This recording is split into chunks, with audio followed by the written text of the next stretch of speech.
मैं उस व्यक्ति को नकारती हूँ जो बाबा साहब की विचारधारा माननीय कांशीराम साहब की विचारधारा अपना चला। हमारे भाई चंद्रशेखर हैं तो हमारे भाई ही, उनको नकारा नहीं सकते कि हमारे समाज के भाई नहीं हैं, लेकिन उन्होंने महापुरुषों की विचारधारा को कहीं ना कहीं उन्होंने खोया है, उस रास्ते से भटके हैं, क्योंकि उनका स्वाभिमान, उनकी जमीर, उनका स्वाभिमान उनके पास। अभी युवाओं को पढ़ने के लिए कहना चाहिए। मैं साफ साफ बोलता हूँ, अभी पढ़ने का नहीं कहना चाहिए तो तुरंत उनको भड़का देंगे, लाठी डंडा उठाओ, पगड़ी बांधो, निकलो, यहाँ आंदोलन करना है, वहाँ आंदोलन करना है। जब तक बहन जी जिंदा हैं तब तक तो मैं बीएसपी के साथ ही हूँ, उसके बाद देखा जाएगा। दोस्तों, Chandrashekhar Azad Ravan Bhim army chief Azad Samaj party के राष्ट्रीय अध्यक्ष, इनको लेकर के बहुजन समाज पार्टी के नेता समर्थक कार्यकर्ताओं का ये आरोप रहता है कि ये भाजपा कांग्रेस आरएसएस से मिला हुआ आदमी है।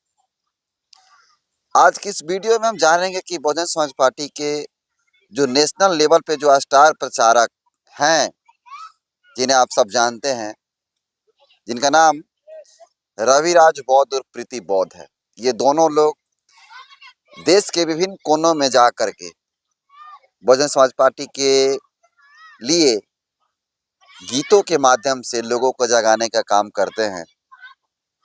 आपको बता दूं, आज के दौर में अब तो बहुत सारे मिशन स्टार हो चुके हैं। इनसे पहले किशोर कुमार पगला, वो आजाद समाज पार्टी में जा चुके हैं। इसके बाद बहुत सारे ऐसे सिंगर हैं, जैसे एग्जाम्पल के तौर पे अगर ले लिया जाए, टंडन बलमुआ हो गए, मैंने जिसका नाम बताया रविराज बौद्ध, प्रीति बौद्ध, अभी अभी चमरान स्टार एक आए हुए हैं विकास राव। तमाम लोग अलग अलग लोग जो है अपना गीत गाते हैं, बहुजन समाज को जगाने के लिए काम करते हैं।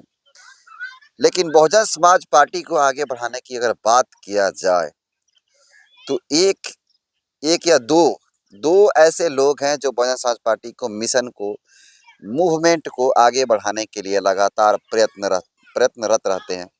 अगर असल मायने में अगर कोई मिशनरी है तो मेरे हिसाब से पर्सनली अगर बात किया जाए तो मिशनरी अगर कोई है तो वो है प्रीति बौद्ध और रविराज बौद्ध, क्योंकि वो लगातार, कभी भी आप उनका कोई भी अश्लीलता वाला गाना आप नहीं सुने होंगे, शायद मुझे नहीं लगता कि आप लोग सुने होंगे। मैं जहाँ तक ऑब्जर्व किया हूँ तहाँ तक रविराज बौद्ध ने इस तरह का कोई गाना नहीं गाया है जो मिशन से हट गए हो। मैंने उन पे काफ़ी फोकस किया, उनकी हिस्ट्री खंगालने की कोशिश किया तो पाया कि वो बहुत मिशनरी व्यक्ति। हालांकि शुरुआती दौर सबका कहीं ना कहीं बेहतर नहीं होता है, लोग बाद में समझने की कोशिश करते हैं। आपको बता दूं कि जो बहुजन समाज पार्टी है, उस पार्टी के लिए काम करते हैं लोग, और बहुजन महापुरुषों को, विचारधारा को आगे बढ़ाने के लिए जिस प्रकार से लोग काम करते हैं, ये काफ़ी काबिले तारीफ है। रविराज बौद्ध और प्रीति बौद्ध ये चंद्रशेखर आजाद रावण की राजनीति को कैसे देखते हैं, मैंने उन लोगों से सवाल पूछा था, और जब मैंने सवाल पूछा था उसका जवाब बहुत उन्होंने सुंदर दिया। बताऊंगा क्या उन्होंने जवाब दिया था, लेकिन उससे पहले अपना परिचय देता हूँ। नमस्कार, मेरा नाम हरेंद्र बसंत है और आप देखना शुरू कर चुके हैं धम्मा ब्लॉग। आपको बता दूं कि लगातार बहुजन समाज पार्टी के जो कार्यकर्ता लोग हैं वो चंद्रशेखर आजाद रावण पे आरोप लगाते रहते हैं, और चंद्रशेखर आजाद रावण के कार्यकर्ता जो लोग हैं वो बसपा के नेताओं पे आरोप लगाते रहते हैं। ये हमेशा से चलता आ रहा है, जब से ये चंद्रशेखर आजाद रावण पार्टी बनाए हैं। आपको बता दूं कि दोनों लोग कहीं ना कहीं बेहतर अपने अपने जगह पे कर रहे हैं, और बसपा का ग्राफ गिरा हुआ है कुछ न कुछ जगहों पे, और कुछ जगहों पे क्या, बसपा का ग्राफ लोकसभा चुनाव के दौरान काफ़ी गिरा हुआ है। और चंद्रशेखर आजाद रावण नगीना से एकलौता अपने पार्टी का सांसद हैं। आजाद समाज पार्टी का अभी एक भी विधायक नहीं जीता है कोई भी विधानसभा का चुनाव में। लेकिन जब मैंने चंद्रशेखर आजाद रावण और पार्टी के गिरते ग्राफ, बहुजन समाज पार्टी के गिरते ग्राफ को लेकर के रविराज बौद्ध और प्रीति बौद्ध से मैंने सवाल किया था कि आप लोग जो बहुजन समाज पार्टी को आगे बढ़ाने के लिए, मूवमेंट को आगे बढ़ाने के लिए मिशन स्टार हैं, सिंगर हैं, आप लोग चंद्रशेखर आजाद रावण की राजनीति को कैसे देखते हैं? उन्होंने काफी बड़ी बात कहा था। प्रीति जी, आप लोगों को स्टार प्रचारक बीएसपी का माना जाता है। चंद्रशेखर आजाद रावण की राजनीति को आप लोग कैसे देखते हैं? देखिए, मैं उस व्यक्ति को नकारती हूँ जो बाबा साहब की विचारधारा माननीय कांशीराम साहब की विचारधारा पर न चलता हो, क्योंकि बाबा साहब हमेशा स्वाभिमान होने का प्रमाण दिए हैं। माननीय कांशीराम साहब हमेशा स्वाभिमान होने का प्रमाण दिए हैं। और हमारे भाई चंद्रशेखर हैं तो हमारे भाई ही, उनको नकारा नहीं जा सकता कि हमारे समाज के भाई नहीं हैं, लेकिन उन्होंने महापुरुषों की विचारधारा को कहीं ना कहीं उन्होंने खोया है, उस रास्ते से भटके हैं, क्योंकि उनका स्वाभिमान, उनकी जमीर, उनका स्वाभिमान उनके पास नहीं है। जो एक सीट के लिए बंदा रो दे, पूरे बहुजन समाज का नाक कटा दे, इस ऐसे मुझे नहीं पसंद। सीट और 123 सीट, ज्यादा कौन है? 123, फिर भी झुकना पड़ा बहन जी के मान्यवर साहब के आगे 123 वाले को। लेकिन तो फिर हमारे हम खुद को इतना मजबूत बनाएं इतना कि मजबूत बनाएं कि हमारे सामने झुके। आप दूसरी बात यह है ना कि देखिए, मैं सीधा सीधा बोल रहा हूँ, साफ साफ जो बात है, चंद्रशेखर और बहन जी का जो मुद्दा है उस पर हम लोग बहुत कम बोलते हैं। उसके बारे में मैं साफ साफ स्पष्ट कर दूँ, हम लोग बहुजन समाज पार्टी के साथ इसलिए हैं क्योंकि बहुजन समाज पार्टी हमारे महापुरुषों की विचारधारा पे है। हमारे तथागत गौतम बुद्ध से लेकर गुरु रविदास जी से लेकर के मान्यवर कांशीराम तक, बहन जी तक, बाबा साहेब तक, किसी ने भी न तलवार उठाने का बात किया, न बंदूक उठाने का बात किया। उन्होंने कलम के दम पर, उस समय भी हथियार गोले बंदूक थे, लेकिन बाबा साहेब को भी खून से भरे खत लिखे जाते थे। बाबा साहेब नहीं तलवार उठा सकते थे, कितने लोगों को मारते? 100 लोगों को मारते, 101 में बाबा साहेब को मार देता, लेकिन बाबा साहेब ने कलम का, शिक्षा का रास्ता चुना और ये प्रूफ किया पूरी दुनिया में कि शिक्षा से बड़ा कोई हथियार नहीं है। तो इसलिए मैं मानता हूँ कि बाबा साहेब की विचारधारा वाले लोग ज्ञान की बात करेंगे, बार बार पे युवाओं को भड़काएंगे नहीं, तुरंत। अभी युवाओं को पढ़ने के लिए कहना चाहिए, मैं साफ साफ बोलता हूँ, अभी पढ़ने का कहना चाहिए तो तुरंत उनको भड़का देंगे। लाठी डंडा उठाओ, पगड़ी बांधो, निकलो, यहाँ आंदोलन करना है, वहाँ आंदोलन करना है, अपने निकल जाएंगे, युवाओं पे केस लग जाएगा। क्योंकि ये तो सरकार ढूंढ रही है युवाओं को, SC ST के, OBC के युवाओं को ढूंढ रही है कि कब इनको केस में फंसाया जाए, नौकरी न लगे।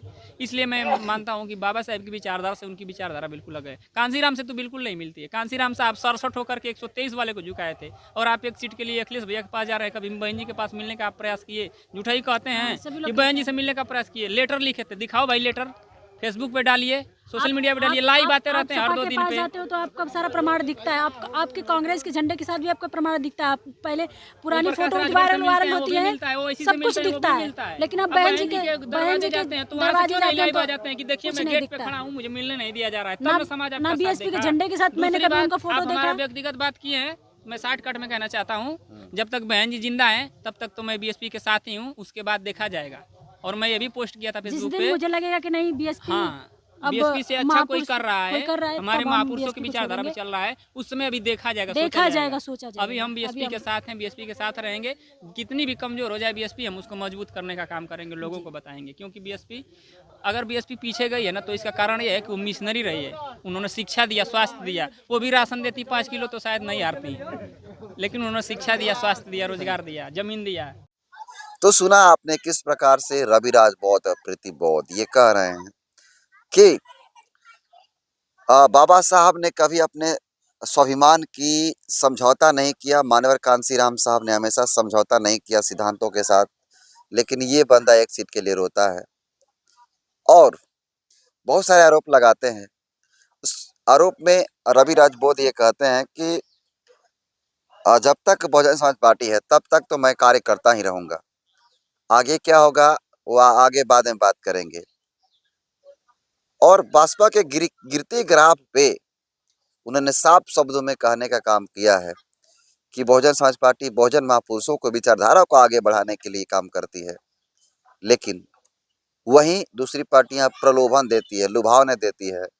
तब इस पे रविराज बौद्ध ने कहा कि अगर भाजपा भी अगर इस तरह का काम करता, प्रलोभन देता, 5 किलो राशन फ्री में देता, तो शायद ग्राफ नहीं गिरता और बहुजन समाज पार्टी आज सत्ता में होती। मैं इनके बातों से पूर्णतः सहमत हूँ। इसलिए सहमत हूँ क्योंकि सच्चाई है, सारी पार्टियां कहीं ना कहीं ये प्रलोभन देती है, घोषणा पत्र जारी करती है, मैनिफेस्टो जारी करती है और कहती है कि मैं जब सत्ता में आ जाऊंगा तो ये चीज काम करूंगा, 5 किलो राशन दूंगा तो 5,000 रुपया दूंगा, तो ये करूंगा तो वो करूंगा। तमाम तरह के लोग प्रलोभन देने का काम करते हैं। लेकिन वहीं बहुजन समाज पार्टी की बात किया जाए तो बहुजन समाज पार्टी का जो सिद्धांत है वो सबसे बड़ा सर्वोपरि है। बहन मायावती जी ने भी कहा था कि Bahujan Samaj party political party बाद में है, पहले मिशन मूवमेंट एक मिशन है, विचारधारा है। और ये सही बात उन्होंने कहा है, क्योंकि जिस प्रकार से अलग अलग पार्टियां अपना घोषणा पत्र जारी करती है, लेकिन वहीं बसपा जो है अपना घोषणा पत्र नहीं जारी करता है और वो कहती है बसपा कि हमारा जो घोषणा पत्र है वो भारत का संविधान है और भारत के संविधान में ही जितने भी लोग हैं उन सभी लोगों का जन कल्याण जो है निहित है। और संविधान के सच्चाई है कि संविधान के सारे वो समस्याओं का समाधान है जो लोग चाहते हैं, जो अन्य सरकारें, अन्य जो पार्टी को पॉलिटिकल पार्टी के लोग हैं वो घोषणा पत्र जारी करते हैं। लेकिन जिस दिन संविधान अगर 100% लागू हो गया पूरे भारत के अंदर, उस दिन से सारे देश के विभिन्न हर संप्रदाय, हर धर्म, हर जाति के लोगों का कल्याण हो जाएगा। इसीलिए बहुजन समाज पार्टी अपना घोषणा पत्र नहीं जारी करती है। बाकी आपको बता दूं कि किस प्रकार से बहुजन समाज पार्टी के नेशनल लेवल के जो राष्ट्रीय स्टार प्रचारक हैं रविराज बौद्ध और प्रीति बौद्ध, चंद्रशेखर आजाद रावण की पॉलिटिकल कैरियर को लेकर के उन्होंने जो बात कहा, प्रीति बौद्ध ने जिस प्रकार उन पे बात कहा, उसको आप कितना % तक सहमत हैं, इसे आप जरूर बताइएगा। अगर चैनल पे पहली बार आए हैं तो चैनल को जरूर सब्सक्राइब कीजिए।